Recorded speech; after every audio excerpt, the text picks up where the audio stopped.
It's slumber party time, pillow frighters. Since this is the last episode of our broadcast horror month, we are really going to channel the Halloween spirit as we are halfway to the best holiday of the year. And what better way to do that than with WNUF Halloween Special? Yay! So let's get into it.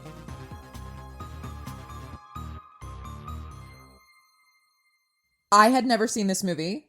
Second time. This is the first time that we have seen it, and your millionth time, right? Right, because we're uncultured swine. Yes, and true. No. It's just I'm a person who loves traditions, and this movie and Ghostwatch are a double feature in my house every Halloween. Like it's a tradition. I can see why now. Yeah, we've gone through all of them, but the way that they both take place on Halloween, that definitely makes sense. Like, there's so many movies that take place on Halloween, but how many of those movies are you part of the experience? Right. It was a lot of fun. The commercials in particular, I think, were my absolute favorite part of it. It made me miss the simpler times. It's an interesting thing how the nostalgia for basic TV, like I don't know about you guys, but growing up, I grew up in like the woods of Maine, so we had 3 channels. We had 2, 5, and 7, ABC, NBC, CBS. So all of those local style like commercials felt very nostalgic for me. No, I actually have a playlist that I fall asleep to at night, and there's a bunch of like 90s commercials, Halloween commercials, Christmas commercials, because I don't know if you ever get into this place, but sometimes I get so nostalgic and just wanting to be a child again that watching those just makes me cry. Like it puts you in that place of just utter joy and happiness. And I think that's where this movie, I think, was my favorite part because it excelled. How he did that was perfect. I thought they were real. They were perfect. Are you asking if 3 grown women who like to pretend to have slumber parties and be teenagers, if we wax nostalgic? Wax poetic about nostalgia? Yeah. Okay, maybe it's Midwest specific. I know that like everyone has those commercials, but if I'm in a group of other Midwesterners and I go like 588-2300, like everyone will say like Empire. Oh my gosh, Empire! Yes. Did you have one, like a local one? Like there's something where there's a jingle that everyone grew up with it. Everyone knows, no matter what. It can be like a little bonding moment. I don't know. I mean, I'm not gonna like go to rooms where I don't know people and just start singing the Empire jingle, but like maybe that's how I should meet people from now on. I agree. I agree. But especially like the carpet commercial. That's shag carpet, not shag carpet. I don't know a lot about carpet, but like that guy did. Everybody knows a commercial that's like ingrained in the back of your head that like comes up. You're like, oh my God, yeah. And that's like I mentioned when we were filming when they were at the hayride, and I went to a place called Apple Holler every fall season to pick apples, to pet goats. Apple Holler. Wow. Sorry, I just like the way it sounds. It sounds adorable. But that we grew up with that. We all had that place we went to. So these commercials weren't just specific to the broadcast television of the 2, 5, and 7, which I had too. They were specific to most people's childhoods. They were locations that we knew. There were 2, just a quick shout out in case anybody's from Northern California, from Sonoma. Do you remember Scandia? All kinds of fun wrapped up into one. And then we had Windsor Waterworks. You're gonna get wet. That doesn't translate. Nope. Singing it out loud made me feel really weird. But anyway, I don't know if those are still a thing, but I need to know. But I think that's part of the immersive experience is now you're recalling something that is already very familiar. So it puts you into your brain being like, oh, realism. This could be happening. This could be something that you watched. And to me, something else that made this really authentic was the care that the filmmakers put into downgrading the footage to look like broadcast television. Like it's not high def. I don't even know if you could say it's standard def, but it's nostalgia. Yeah. If you didn't know what this was and you just stumbled across it, you would think it was from the 80s or 90s. Or when you record over a VHS too many times and it starts to get like kind of weird. That's how it came across to me, is like, this is not the first run this VHS has seen. Like, someone taked over like their mom's Matlock episode to record this Halloween special. We mentioned while filming like that I thought the teeth reminded me of what disturbs me about AI images, where the teeth just look like so jacked. And their teeth looked weird, and that it reminded me of like her face at one point reminded me of Buffy the Vampire Slayer because of You're only seeing the eyebrows. Yeah, and it looked like it had that furrowed brow that all the Buffy vampires had, where it's just like, oh, so angry. I'm okay with that. But I love that care went into it. Like, I could have been watching this on a VHS, and it makes sense. Did your parents ever, like, okay, so this is something my dad did, is he had 2 VCRs that he would stack on top of each other, and he would go rent movies or something on TV, and he'd like put in his movie and then push record on the second one so he could keep, like, my dad was like the earliest form of pirating. And sometimes it would look like that if it was a tape that was like, you know, because you had to tape over the little things on the inside to keep it, to let you pirate it, basically. And, you know, it would look janky. I mean, I did that with my with songs off the radio. I didn't have CD money, so With tapes, I wasn't allowed. Yeah. And then you had to press the record button, and you'd record Backstreet Boys like 12 times in a row. Right, before I joined the Pirate Bay, or like LimeWire. Napster, yeah. That is what we did. But the way that they made it, I think it also added to the creepy factor, because you're like, why is this so wrong but so right? That uncanny valley thing that a lot of analog horror does, which I don't know if you've seen a lot of analog horror, but it's creepy as shit. Oof, that stuff gets under my skin because it looks so just off. Yeah, it makes me want to try that uncanny valley makeup, but anytime I see it on someone, I'm like, nah. It's upsetting. It's very like old school video game, like Doom. It just has that nostalgia built into it. They took that extra care to make it seem so, you know, it's something that you got from a friend who stole it from their friend's house, and like now you're watching it at a Slumber. Illegal, or it's just it just seems like it's like if you found the Ring tape for real. Oh my gosh, which would be very upsetting. Don't trust strange VHSs, kids. That's if you know what a VHS is. Yeah, but because we've seen so many different types of broadcasts, you know, Late Night with the Devil, but it still was shown in, you know, 4K HD. Right. The whole thing was shown that way. And Ghostwatch was also still it was clean. Yes. It was very clean. And the cleansing hour, of course, because it's modern. So this was the only one of the broadcast tour that felt like it was broadcast in the way we would have watched it. Yeah, we would have watched it at the time. You can really tell the passion that went behind this, because it really, down to the detail, was exactly something that you would see at the time. And I also think that the budget came into play. That's where the budget came in handy. I feel like the limited budget, I should say, worked to their advantage. Yeah, the indie film of it all worked well. Yes. Which is one of the reasons I think that a lot of indie filmmakers go to found footage in the first place, because you can work on this lesser budget, and that way you can still get the aesthetic and get the vibe and get like the general idea of the film you want to cross without having to spend money. But this is something that I would show other filmmakers, or like I would tell other filmmakers to watch, be like, if you are worried about not having a budget, look what they were able to accomplish. Right. It's not just about like how much money you have. It's how you use it. Exactly. And they used it well. So you said the budget was like around $1,500. Yeah, around $1,500. And I believe most of that was they bought stock footage, tons of old stock footage, and that's what they made their commercials out of for the most part. I know some of the other commercials, like a few local Baltimore filmmakers made, like Jim Branscombe, who does Cinematic Void in Los Angeles now. He did the Party Till You Die one or something like that. So many drugs are bad. Oh, I thought commercials. That was so good. Oh, but that was so of the time. Yeah. You know? The Dare time. Yes. And you know, the little past the, it's 9 p.m. Do you know where your kids are? It's 9 p.m. Your kids are doing drugs. They're doing good in plenties.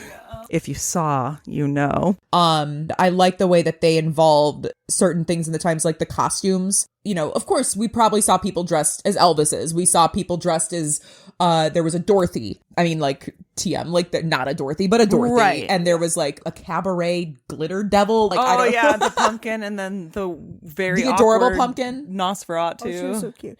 Oh my god, He's my Nosferatu was just like, favorite. He was so It was so good. He was so good. bring him back. Bring him back in everything. Yeah, he needs to make an appearance in the third one. Another thing that I really loved was, and it's something that I personally think that Chris is great at, is he's very good at characters who are like not the Warrens, but they're the Warrens.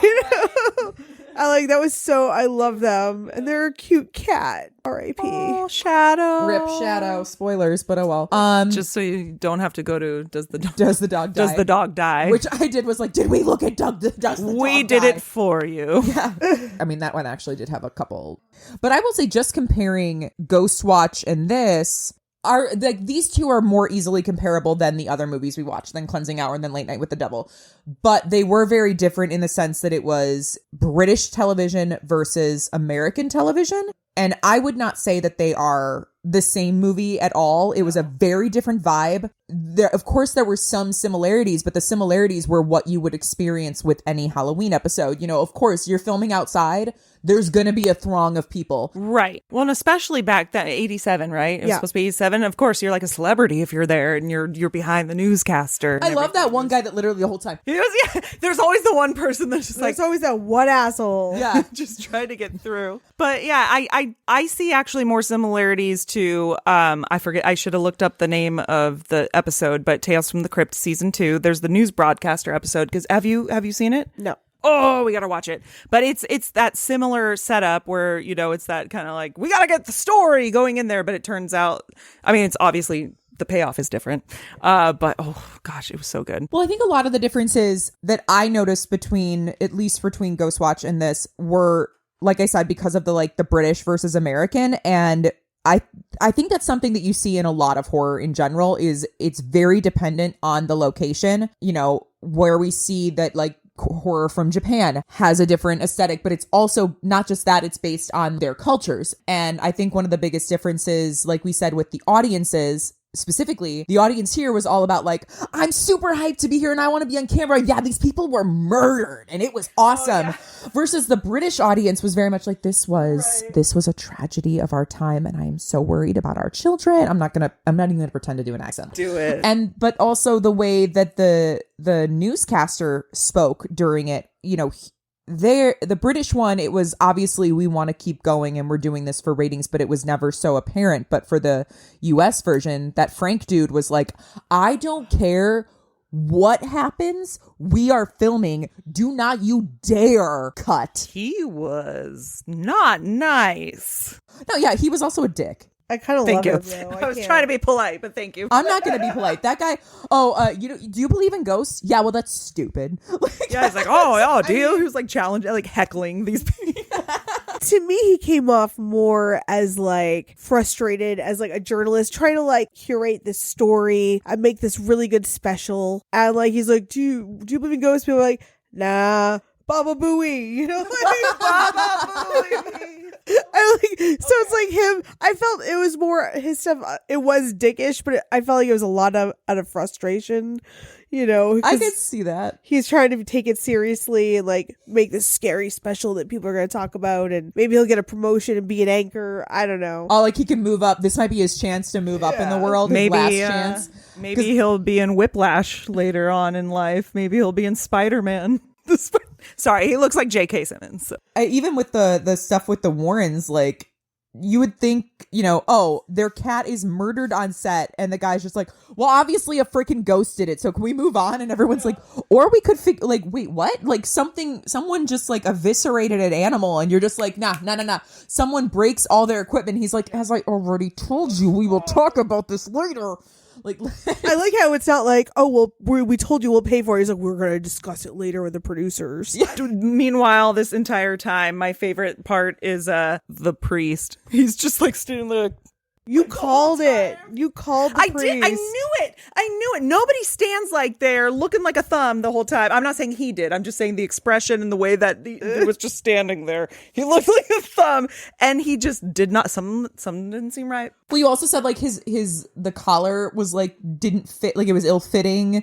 Yeah, it just didn't look right. Yeah, I think there were subtle clues that he was not a priest. I noticed when they said like, "Oh, so you study exorcisms," and he was like, "Yeah, when we learn weddings and." Oh yeah, when he said weddings, I'm like, what kind of weddings have you been to? And exorcisms, and that's what we learned. I was like, I don't know a lot about priesthood, but every other movie they're like, well, and also not every priest trains to be an exorcist. Right. It's a very special thing. It seems like something the church is kind of like, no. And in retrospect, it's actually really funny that was his answer. Like, oh yeah, we all train as priests. I took a pop quiz on exorcisms and I got like the quick certification. It's like online. DMV government certificate. You get like.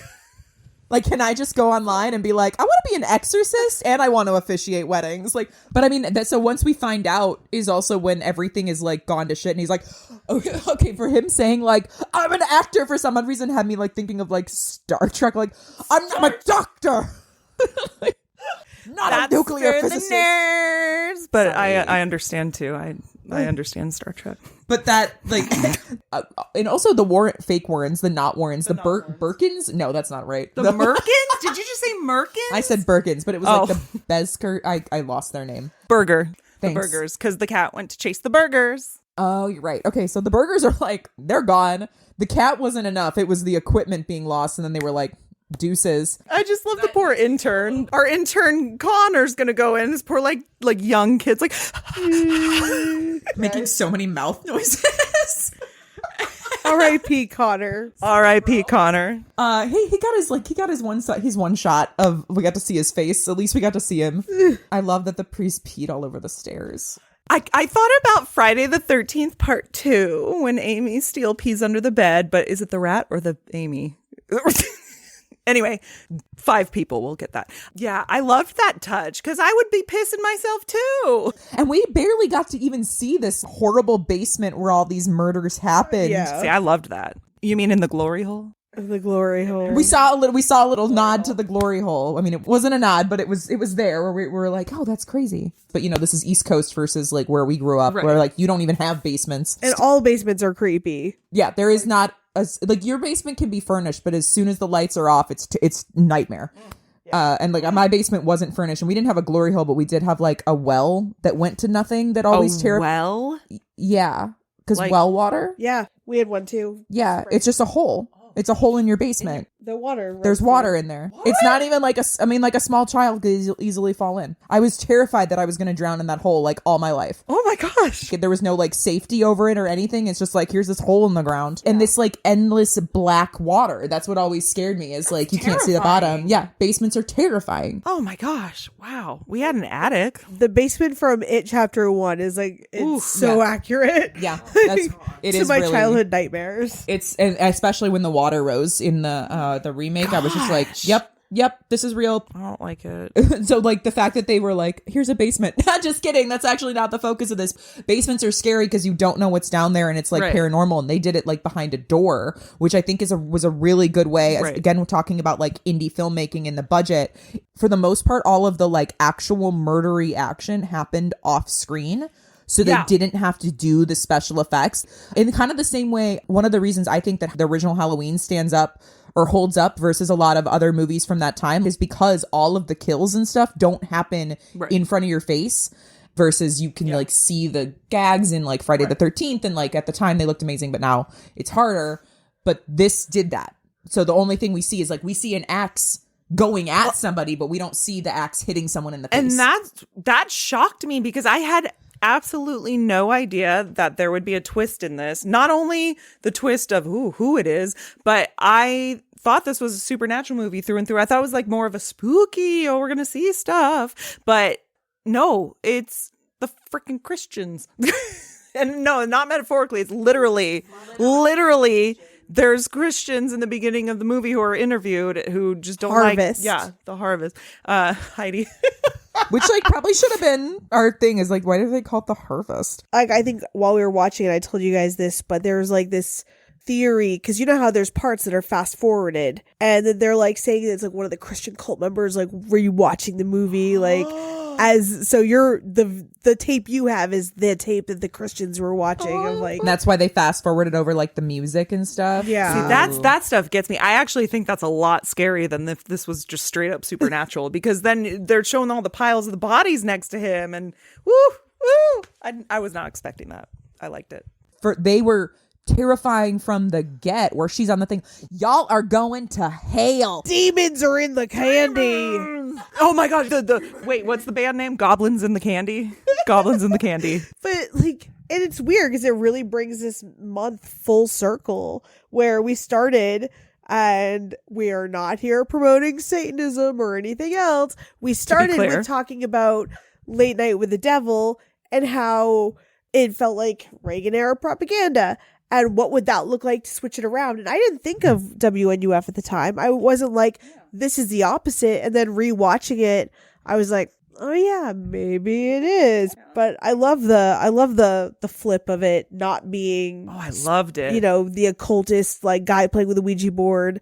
But the fucking Christians didn't want you to have Halloween candy. Right. Usually I'm so good at picking that stuff out, but I didn't even think, in retrospect, I didn't even think about the Christians coming into play. I just thought that they were interviewed, one and done. Anyone can go to that extreme. Like, just in the same way that you have normal human beings who can join a Manson-level cult and commit murders, you're going to have people that go the opposite way and can become so crazed and extremed in their beliefs that they need it to be inflicted. They're cleansing. It's kind of like a Jonestown level, but they weren't Jonestowning themselves. They were doing it to someone else. And that's the scariest thing I think about it, is that legit could happen. Probably has happened. People, if they're so certain in their beliefs and they're so right, they can be taken to extremes. And so one question I did have by the end of the movie, you know, they're in the thing and he's the duct tape, and then you finally see, she's like, get the camera off my face. And then they go to a broadcast a couple of weeks later, and it's the news anchors from the beginning, and they're talking about how, you know, since the disappearance. And I was like, okay, so that last part must not have been broadcast. The last part where they're where we see the dead bodies and all that. Plays into the theory, maybe. So the Christians, maybe this crazed group of hyper religious people, filmed it for themselves. It didn't like the tapes didn't go. It's not the tapes that they found for broadcast. It didn't make it back to the van. The producer, the Amy Poehler looking producer, had cut already.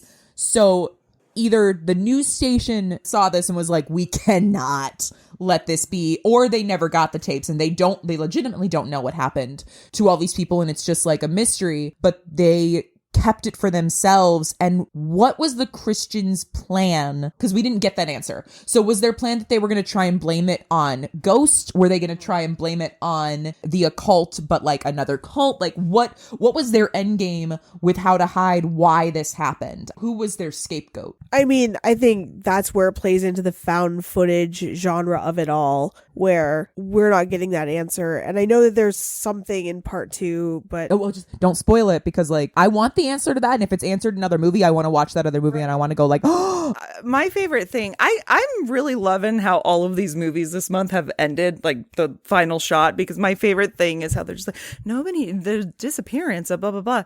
Anyway, we're gearing up for the Christmas show. And then it just cuts off. I love that so much, because it's just like business as usual, trying to cover it up. Just move on. Yeah.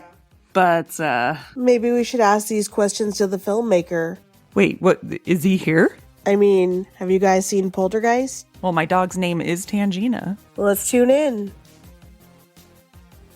Hey, Pillow Frighters, we're joined by the man, the myth, the Halloween legend, writer, director, oddities curator, and rock star Chris LaMartina. He's joining us all the way from Baltimore, Maryland. Chris has been a staple in the indie horror scene for over a decade now, bringing us hits such as President's Day, Call Girl Named Cthulhu, and the movie we're watching tonight, WNUF Halloween Special. Welcome, Chris. Hell yeah. All right, Chris, so we have a few questions we ask every guest. What is the first horror movie that you ever remember watching? Whew, man, it's so tough. I do remember the first thing that truly terrified me was a promo for Night of the Demons being on TV when I was a kid, just like on a commercial. Like I think it was like I don't know if it just came out in theaters and I was like way too young. So they came out in '88, so I would have been like 2.5, 3 years old. Um, but then the first horror movie that I it's tricky because I saw things like Predator and Monster Squad when I was young because my brother, so my brother's 7 years older, my sister's 5 years older, so they'd watch stuff. I mean, I saw Toxic Avenger when I was 5, and that I always joke that kind of ruined my life because I thought it was going to be like Toxic Crusaders, and then like I remember like the first time I think that the nudity I think freaked me out more than anything. I was like, I should not be watching this. Like I literally ran to like my godmother who bought me that tape because she thought it was going to be like Crusaders.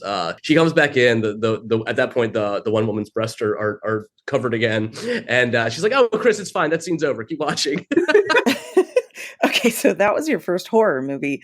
What was the first movie that actually scared you?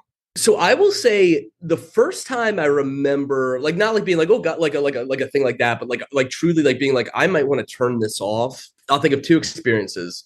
I saw on broadcast of a basic cable broadcast of The Exorcist, which I thought was like really terrifying because I was raised Catholic, and that I was probably like 8 or 9 when I saw that, and that really scared me like deeply. Horror movies don't typically scare me like even like to this day, but I remember being in the theater for Event Horizon is like maybe I was like 11 or 12, and that was like I might need to leave the theater. This is upsetting me too much. Yeah.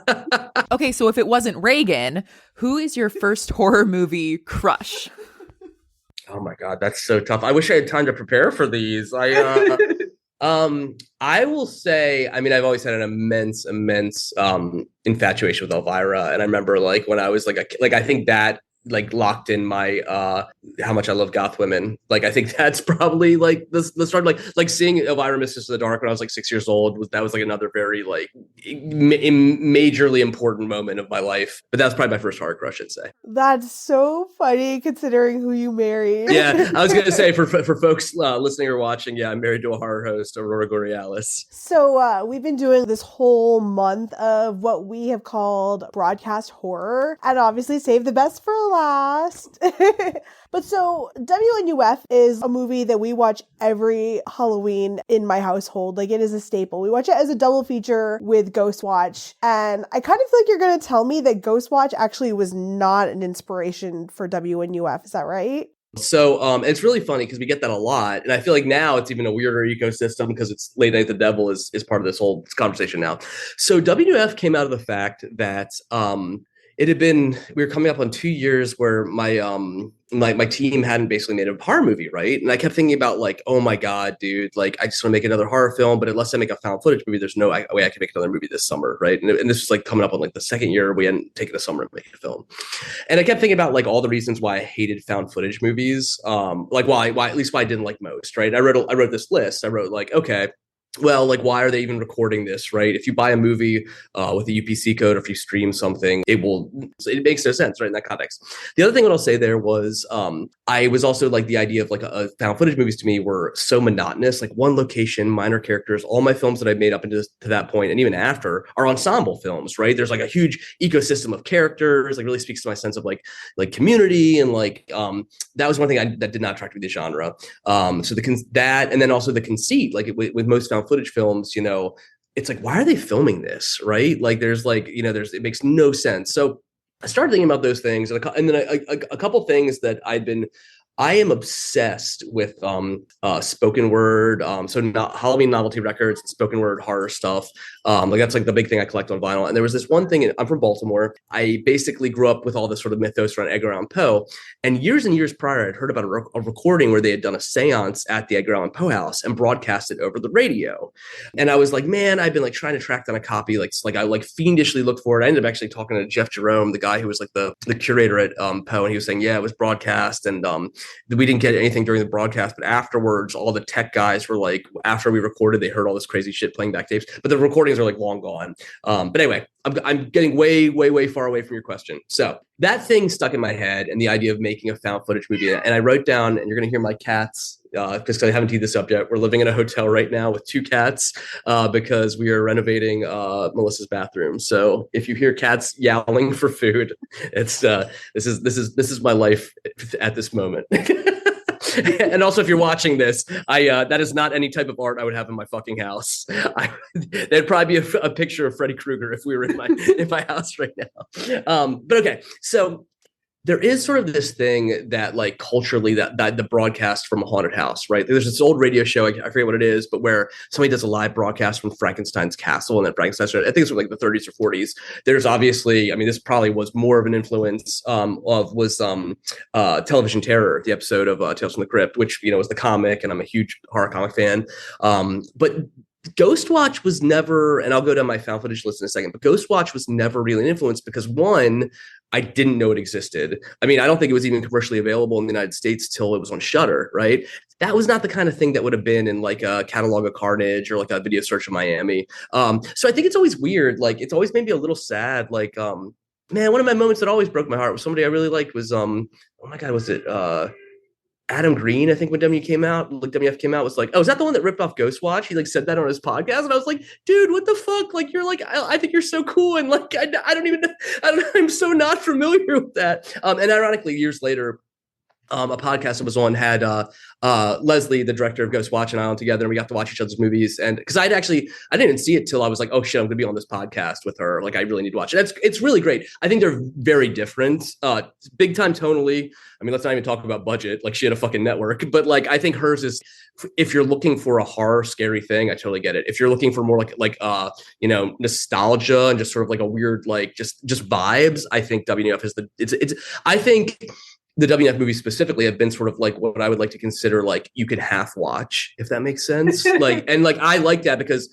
as someone with ADHD, like I feel like that's like something that really speaks to like the you know, I've watched a lot of garbage movies. So okay, but to go back, so we had this list. I was like, all right, well, why are they, you know, the moment I realized what we could do, it would be a TV show broadcast for a couple things. Like, one, I realized like, okay, if it's a TV show broadcast, and these all sort of happen in tandem, they have to keep filming when things are fucked up because it's ad revenue, right? They're like, no matter how bad things get, they can't go to black because dead air is like the biggest no-no, right?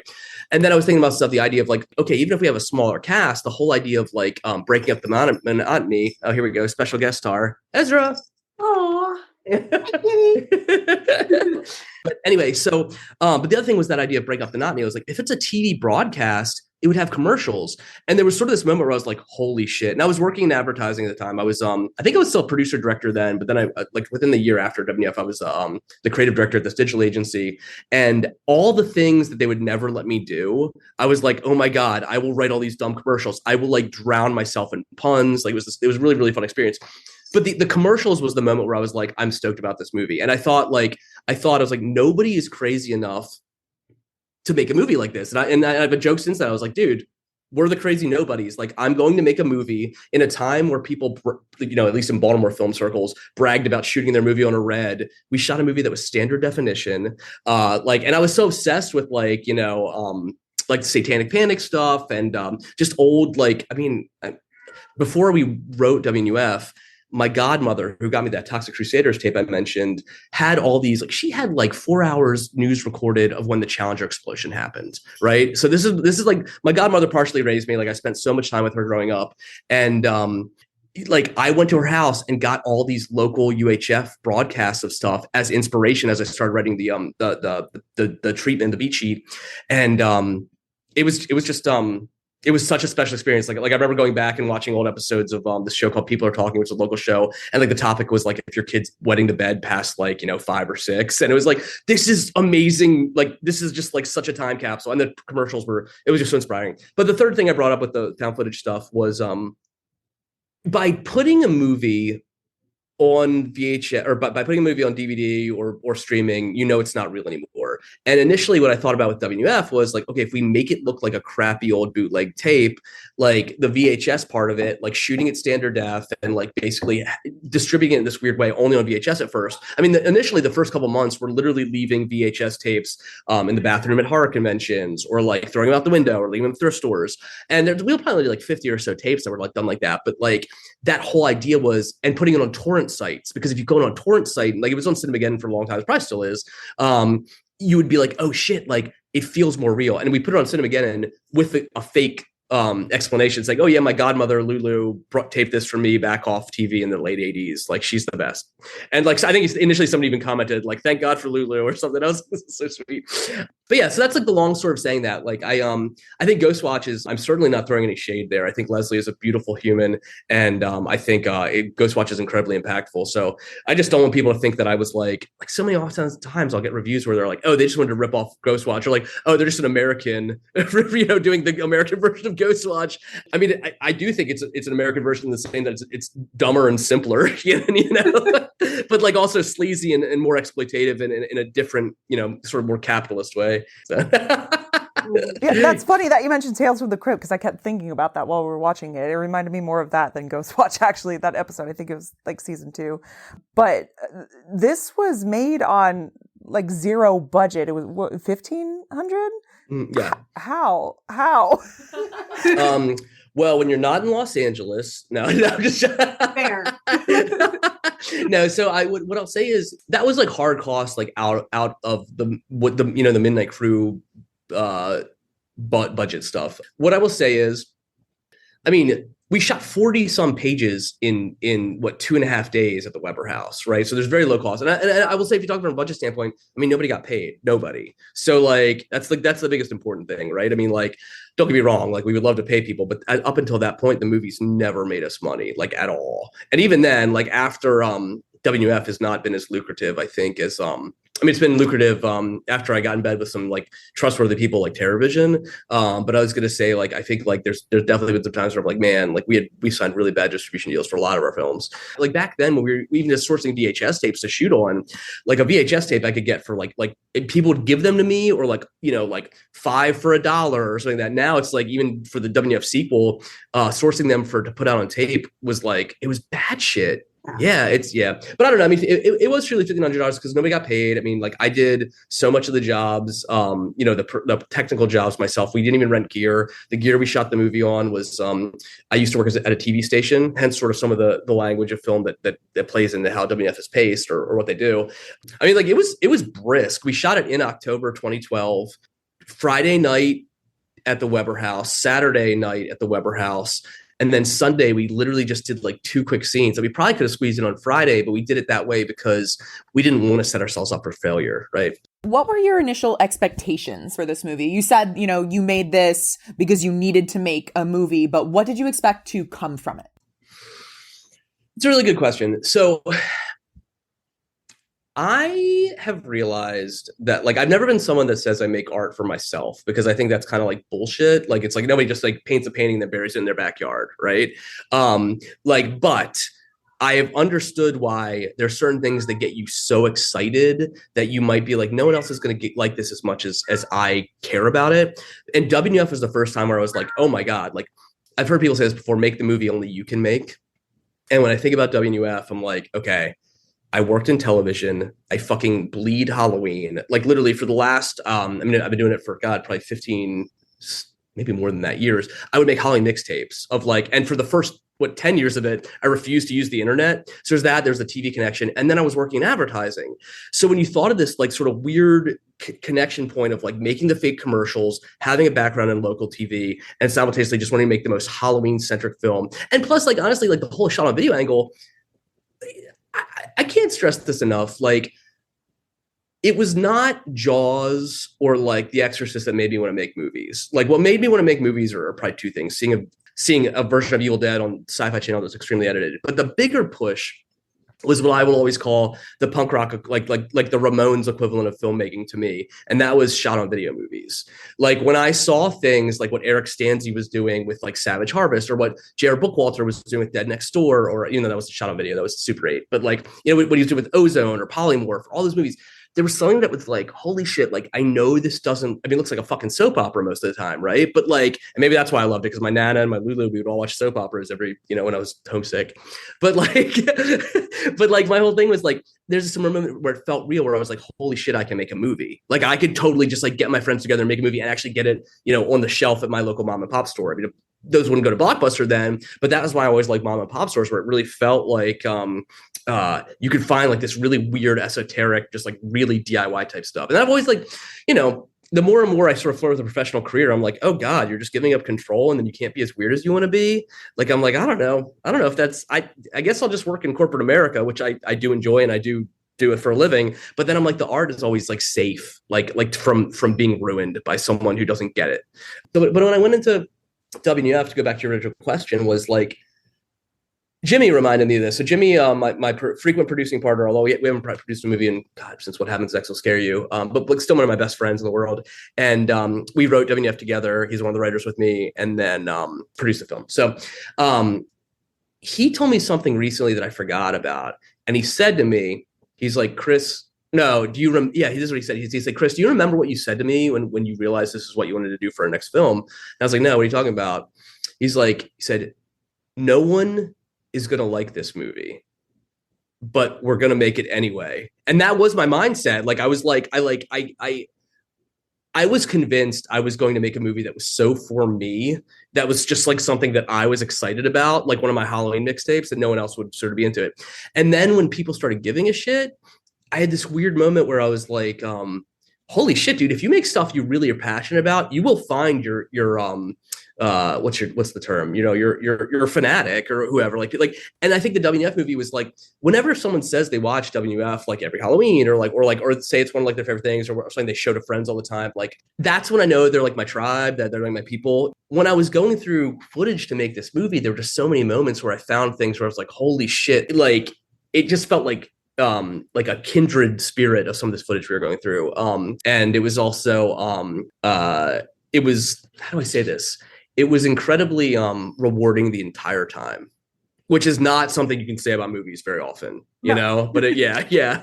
So horror folklore says WNUF first appeared just on VHSs and like horror convention bathrooms and rummage bins at thrift stores, or like the side of the road. What is that true? And if so, what inspired you to do that? That's so crazy. The most often I came into that is actually two stories come to mind. One of which is the fact that when we were leaving it, like I remember like Severed, like which is like a VHS convention in the Poconos, like people would find them immediately because they collect VHS tape there. That was the one that was always like instant. But the other thing that would come back to one of my favorite stories from that moment, and that stuff is true. We like left at all these places, right? I don't think the volume would like ever turn into someone.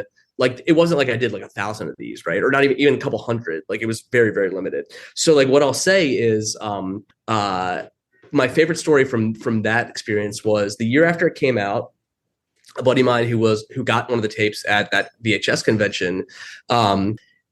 He lived in Ohio. He lived in Columbus, and he basically had this like October hit. He was friends with all these like punk kids. He was living in this punk house, and he was like, "Guys, I found this tape down in the basement. Just says WNUF Halloween special. We should put it on." So he goes downstairs, sets the tape, but like he puts it on, and all my like his friends, his housemates are sitting there, two of which I used to play in bands with, and they start watching it, and they're like, "Wait, did Chris make this?"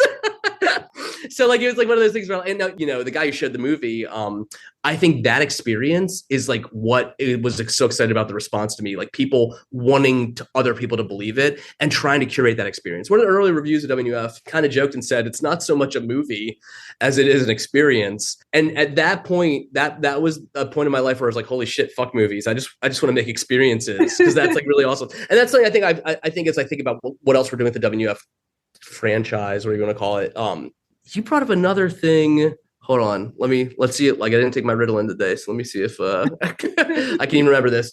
The VHS thing. Oh, where'd I get this idea? Two things come up. One was when I was at a convention in 2000. When did The Ring come out? 2002? Is that 2002? So when that came out, I was at a convention called, I think, Horror Find in Baltimore. And there was a cardboard box filled with VHS tapes. And they were like, Lionsgate was there as promoting, and they were like, encourage people to take these tapes. So of course I took one, and it was the tape from The Ring, which I thought was an amazing marketing thing. So I thought about that. And then the other thing I'd always heard, but I never knew if he actually did it. I read an interview where Fred Vogel, who did August Underground, mentioned something like throwing tapes out the window and stuff like that, which I always thought was like, brilliant because we did it. So those two things really like were the idea of like causing the audience to have the discovery or entry point to your story even before they start them, like press play, is like, man, that's so cool. I wish there was an opportunity to do more things like that with art. So you mentioned how you kind of release these tapes to their own accord to be found, but you also release it on torrent sites. So if you were making this movie and releasing it now, would you do that again? So it's interesting. I think the context of then versus now, because it really annoys me when people put the sequel or the original now on torrent sites. And I don't regret doing it then, because the movie needed that. This cat. Anyway, we did that because the movie seriously hadn't made us money. Like President's Day made very little money. Witch's Brew, at that point, we were still waiting for Media Blasters to pay us the other half of the advance. And even then, the advance was like a third, I think, of the budget we raised, like things like that. So it was like, and I'm not talking like real numbers. Like anyone who listens to this who makes like $100,000, $200,000 movies or $1 million movies, you'd be like, oh wow, I could like shoot a fucking bar mitzvah and give you more money to these advances. But what I'll say is, the like Witch's Brew, I think the advance was like $4,000, right? So my whole thing was like, okay, we're gonna make WNUF for zero money. I almost had this joke at the time where I was like, if we can make the budget back from the ticket sales of the local premiere, then fucking amazing, and I kind of thought that was like, I was like, oh, surely we can make back $1,500 at one local screening. I think the Whisper campaign worked because people were talking about it because they found it through these torrent sites. Now I just feel like it's kind of messed up because I feel like a lot of people like truly do not pay for anything, right? That they torrent everything. And I get it, dude. Like shit's expensive. A lot of these movies, it's like, dude, I do so many of the jobs, it's like the amount of hours when you boil it down, it's like, really, you're going to bitch about like $20 for like a copy of something, or like, I don't know. As we've been watching these like broadcast horror movies and, learning more about the subgenre and exploring it, we've noticed, especially with like Late Night with the Devil, that, a lot of satanic themed things sort of turn into Reagan era propaganda, or like, the Geraldo, like Satanic Panic special, where they're talking about like, Satan is bad. And we sort of pose this question of what is the complete opposite of that? It sort of feels like it's WNUF, and we're kind of wondering if that was on purpose. Yeah, I mean, tell you what. Well, I think the thing with WNUF is a couple things. One, all the WNUF movies, if I eventually make a third, like early 2000s one that I plan to do, all of them are about at the core principle, mankind is the biggest monster, and I think religion is a major part of that. I think it's crazy that like religion like is a negative thing. Like somehow that part of spirituality for certain people is the worst thing. And I think believing spirituality, like we might want to believe like in ghosts, like in something outside of our experience, like we need that to feel like this all makes sense. And without getting too philosophical, I think I just think it was important to not make it a supernatural movie. I mean, I think even the baseline of like, and way more so in the sequel with like the commercialization of media, but like there is a through line of just like capitalism and that idea of exploitation from just commerce. So like I think like that, like just how awful human beings are to each other are really a major crux of that story. Culture builds on itself, but every 10 years there's essentially the same things, right? Just dressed up different ways. I think like obviously like the reason why we did Out There Halloween Mega Tape was the idea of having like the Satanic Panic stuff of the 80s and Reagan's America all of a sudden were kind of cool and weird, and you go from like Weekly World News doing covers where like Clinton is shaking hands with aliens. Like the whole idea that just like a pendulum swing in politics can mean different approaches to how you look at the paranormal is so wild to me. And then that swung back the other direction in the early 2000s again with like George W. Bush, because it's like, you have all this thing like the rising like more like demonic possession shows, or like paranormal shows have this huge uptick again in the early 2000s. So who knows? I might explore that one day. So I know you touched on this a little bit at the beginning of the interview. And you said you had a great relationship with TerraVision, who you work with now, and had issues with companies you worked with before. And, there's this sort of growing school of thought in the indie film community where, we're making these movies for little or nothing. And as you said, like, we're doing all the jobs, we're doing every single thing. And yet these companies, these distribution companies are coming in and they're like, oh, well, we'll give you X amount of money for your movie. And you're like, hell yeah, sure, I get my money back. But then they come to you with this itemized list of, oh, we spent this to get your poster done, and we spent this, for the distribution, and this blah, blah, blah, blah, blah. And now you owe us money, or there's zero money. And it basically is a scam. And so, what are your feelings on indie distribution going forward? I think for WNUF, it was to keep it cheap. One, because we didn't need to spend a lot of money and we knew how to do it all for zero. And then two, it was the whole point, like, well, if we totally eat shit doing this really bizarre movie, we'd be okay. We could surely make back $1,500. The fact is, you have this huge wide range of storytellers that like never were able to make movies like this, right? And that's amazing. The problem, and it's not so much a problem, it's a challenge, is that there's not many people are paying for media, and we're like, and it's this really weird situation where even streaming services, like, it's like cable, right? It's like, how many streaming services are there now? I think for me, I have made a lot more money, and it's allowed ourselves to keep making the movies. Hence why we're making another like WNUF spinoff right now, because of physical media sales. Like, that's the best way to put money in the hands of other filmmakers.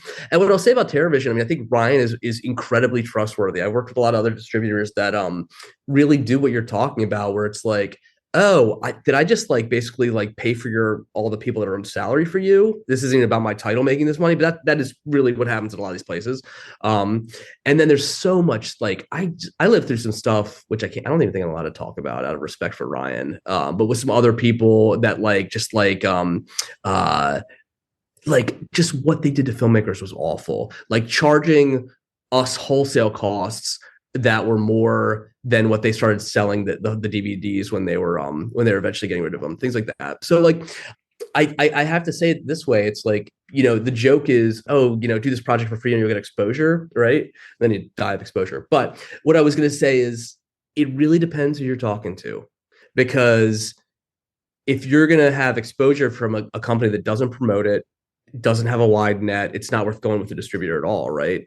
That all said, it's worth it if you want to keep going up and getting more eyeballs. WNUF being on Shudder was huge to its longevity, right? Because I think all the weirdos that were like really hardcore and then like niche weird little VHS style movies in 2013, they praised the movie, and every year the cult of it got bigger.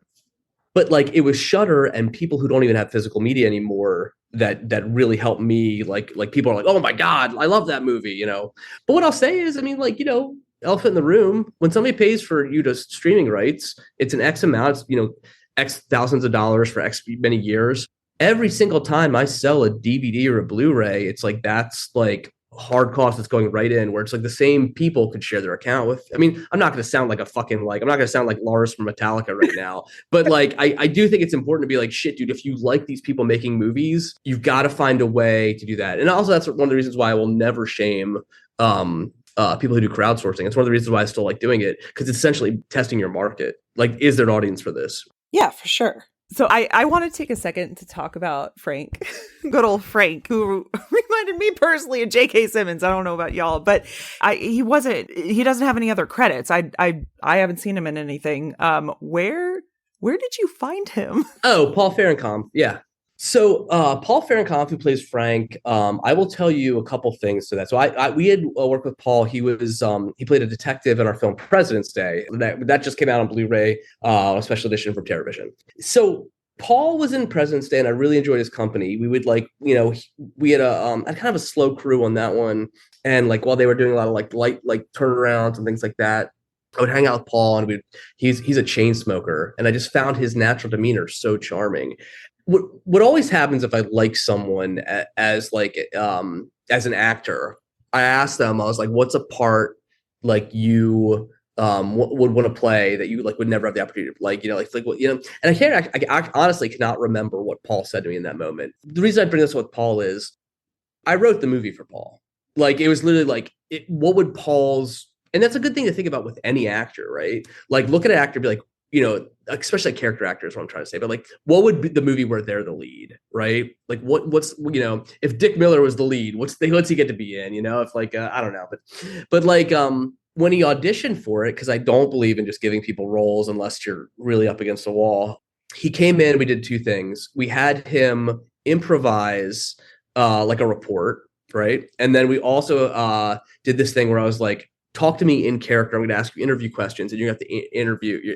And I was like, what's the most memorable story? He's like, and he sort of like Joe gave me this wry smile. And he said something about like, oh, running the bikini competition and such, and it was like, but like Paul's demeanor is, he's such a dark, dry, sardonic wit. And I was like, I want to make sure that feels like, and then very, very candidly, his hair and his mustache reminded me so much of a broadcast like an anchor that I'd always watch growing up in Baltimore. And I also thought about this. I mean, Paul was an old music guy and kind of an old hippie, right? And I always thought about Frank Stewart. And this is how I've always approached the WNUF movies. If somebody asked me like a follow-up question, like some minor character, I could probably take 10 seconds to figure out where they are now, right? Because it's my MCU. Basically, Paul, like, I had imagined Frank Stewart before he went to TV being a disc jockey, like being sort of like a rock and roll DJ disc jockey. And like one of the things that I still joke or daydream about is like I would love to put like out like a almost similar to like our WNUF prequel sequel record we did. I almost want to do a Frank Stewart like mid 70s radio show, like a Halloween broadcast. Yes. But I because Paul's getting a little older now, so like I feel like he'd probably sound older than he was back then. So I'm still trying to figure out like could we pitch shift him somehow without making it sound insane. But no, I mean, like, I love Paul to death. I mean, he's just been a really cool dude. And it's a shame too, he was supposed to be in the sequel more, but he was God bless him, very, very COVID cautious, and we had to shoot some of that during even after the vaccines. He was too concerned about it. So rightfully so. Good on him. Speaking of the WNUF multiverse, you talked about the sequel. Do you have anything else in the multiverse that you are working on now?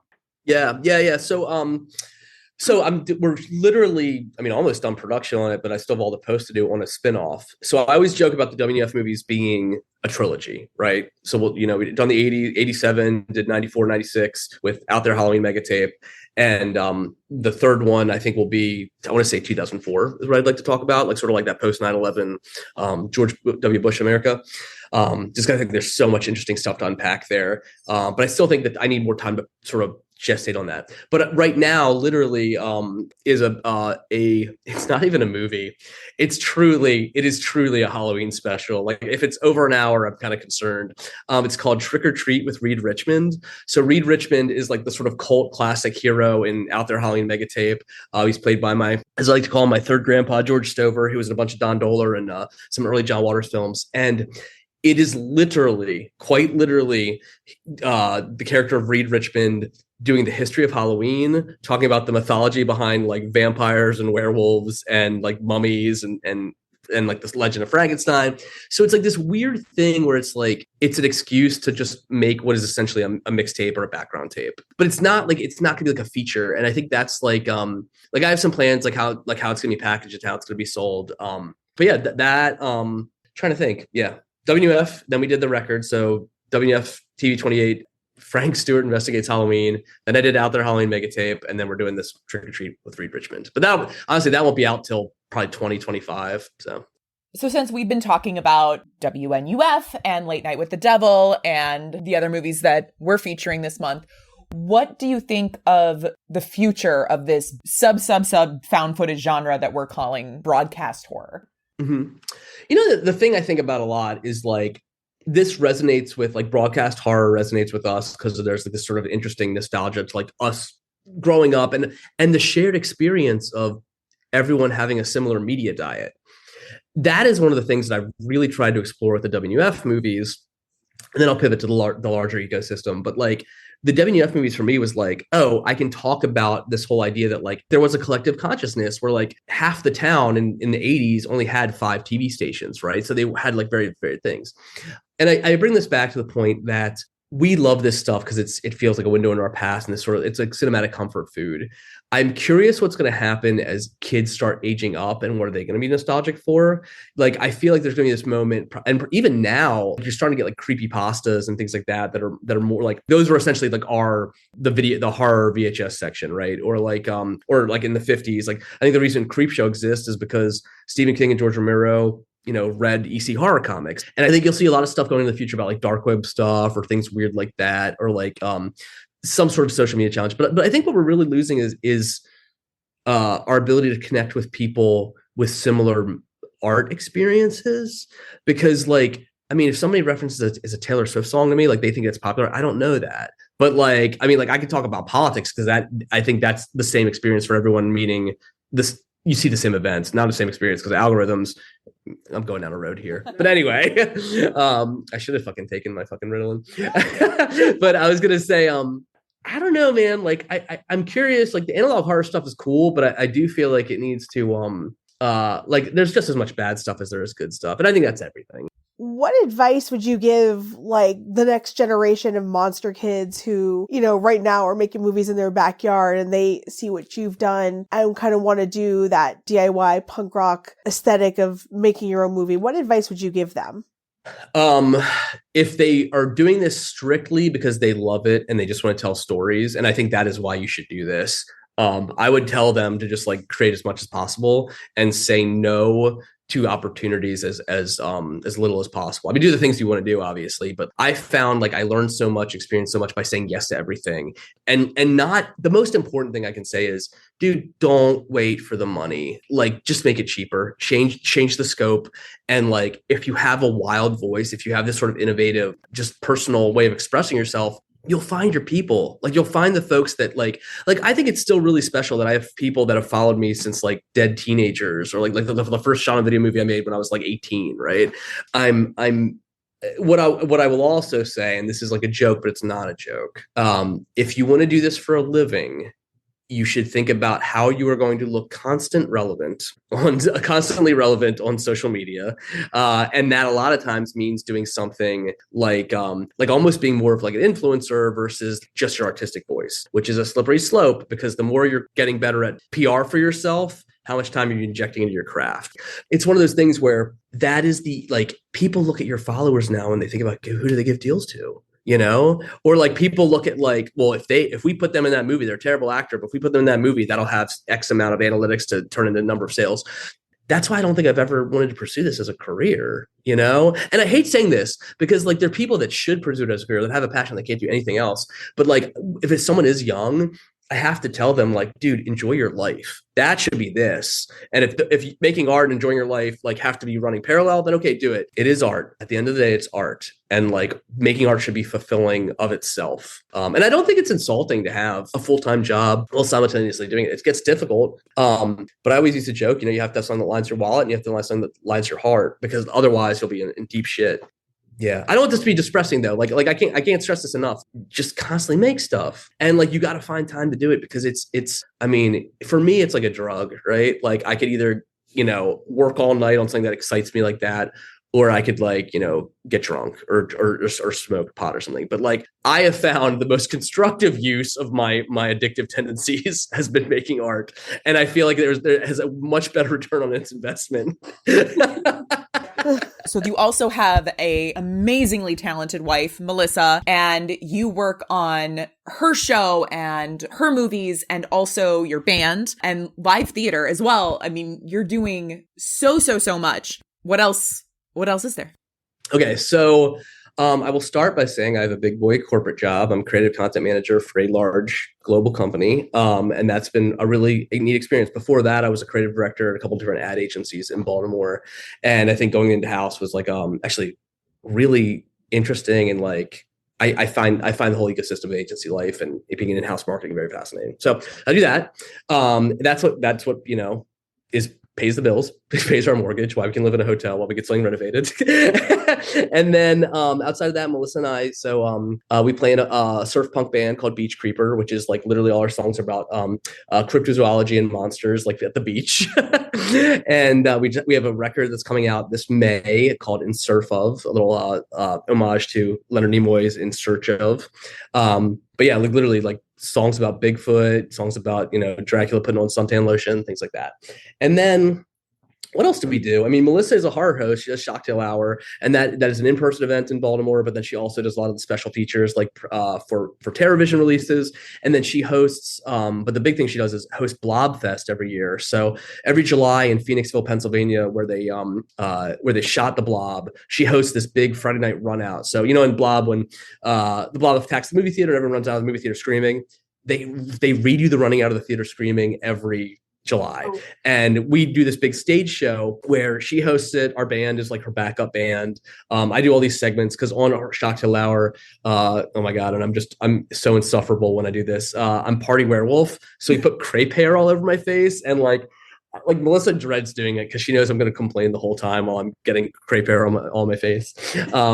But yeah, so we do all these videos with Party Werewolf it's like a super fun time, and like it's such a special festival. But she's been hosting a lot of things like that too, like TerrorVision Fright Fest. And then what else do we do? I used to own an oddities museum in the back of a record store, but it's currently in flux. We're actually moving up to this area of Maryland called Havre de Grace. But that'll be reopened again in, I think, this fall. It's myself and this guy, James Taylor. We're combining collections. James Taylor used to run the American Dime Museum in Baltimore, and he does some amazing things. But yeah, if you want to look it up, that was called Dr. Gloom's Crypt of Curiosities. It's still on Alice Obscura, but it was like totally like very cheap, very homemade, very folk art. Oh, that sounds so cool. I love that.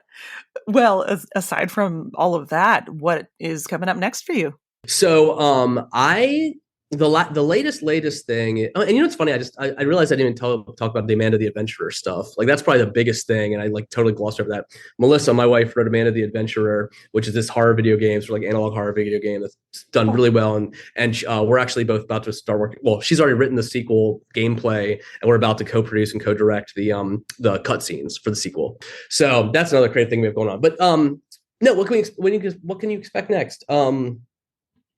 I wrote a movie that Melissa directed last year that is just getting finished up, but I can't announce the title or what we're doing with it yet because I'm not allowed to, which is a shame because I would love to talk about it because it's it's a horror comedy. It's really, really fun.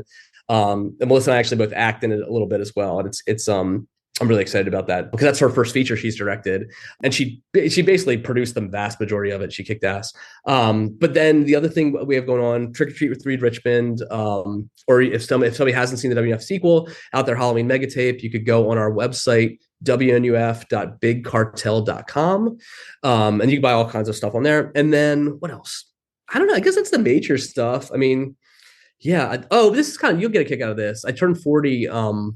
Not this April, but next April. And one of my dreams is to shoot a 4-day feature before I'm 40. So that's what I've been working on, doing some idea book stuff for that all this week.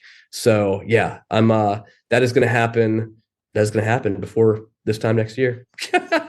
Oh, that's awesome. I can't wait to see that. We really love WNUF, and we can't wait to see you guys' new one. So thank you so much for being here with us today. Oh, absolutely. We appreciate it. Thank you.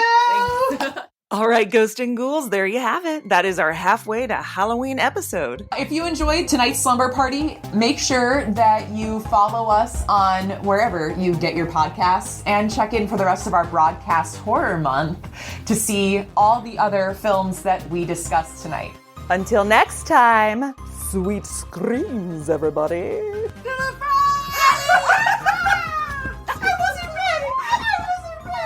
Oh, you bitches are gonna get it now.